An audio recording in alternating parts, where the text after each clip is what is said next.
In this lesson, we'll talk about the process of obtaining soft, diffuse shadows inside of MetalRay. So in our previous lesson, we discussed the process of using area shadows, and those are a really nice way of achieving soft, diffuse shadows inside of our renders. Now, the problem that we mentioned in our previous lesson is the fact that these area shadows are not compatible with MetalRay.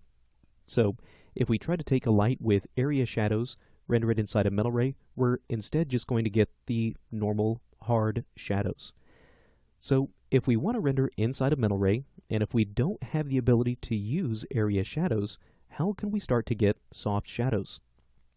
Well, if we're going to be doing this, it's really important that we start out with the proper light type. So back in my light creation, let's go back to our standard lights. And if we take a look, we have our standard lights, but we also have a MetalRay area omni and a MetalRay area spot. Now, if we want to be able to render out soft shadows inside of MetalRay, it's important that we use one of these two light types. So let's start with a MetalRay area omni. So I'll go ahead and just create that, just like I would any other light type. We can pick this up, move it around. There we go. Set this in place. We can go to our Modify panel, and we have, for the most part, a lot of the same attributes. Now, whenever using a MetalRay area light, all we have to do is just use the standard ray trace shadows. We don't have to set this to something like an area shadow, because this is an area light. It already has the proper calculations built into it. So I'm going to set this to ray trace shadow. And now, let's go back into our render setup. In this case, because we want to now render this inside of MetalRay, let's go to our Common tab, open up this Assign Renderer rollout, and let's set this to MetalRay. There we go. Let's go ahead and render that out. Give this just a moment. And if you look closely, once the render is finished, we can start to see some softening of our shadows. So really, without much extra work, it's already doing this for us. So I'm going to go ahead and take my Final Gather and turn that off just to speed up my renders a little bit more for the sake of demonstration.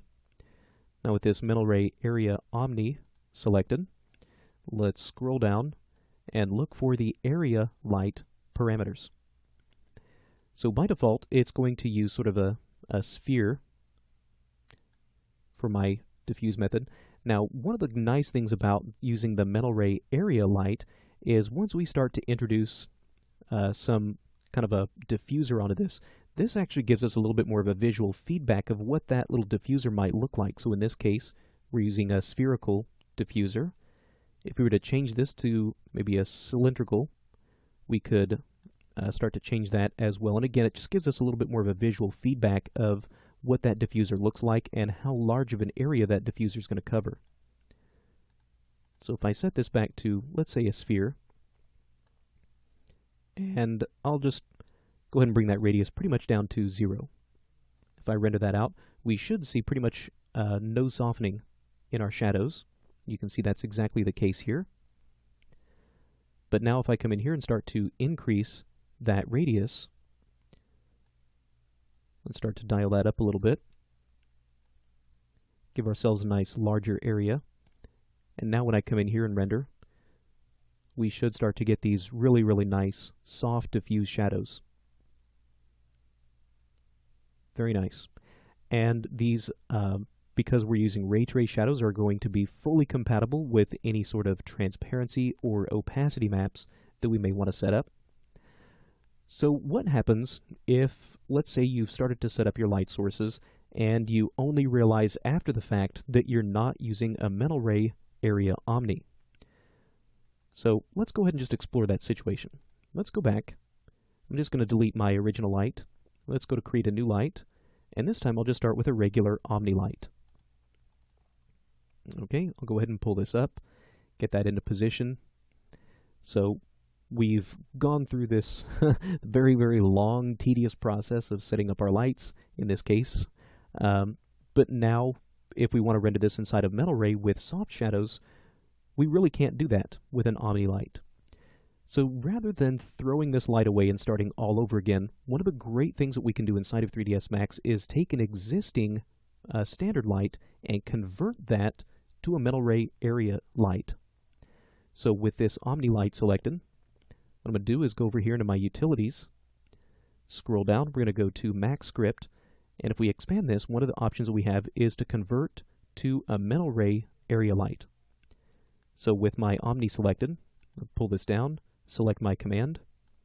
Now that gives us this little extra option here, and let's convert selected lights. It's going to ask us if we want to delete the old lights, in this case yes, and there we go. Now if I select it, this has now been converted to a metal ray area Omni. And now I can come in and still render this inside of Metal Ray with all of my soft shadows that I would want set up. Okay, so that's a look at how we can start to achieve physically accurate soft shadows whenever rendering our lights inside of Metal Ray.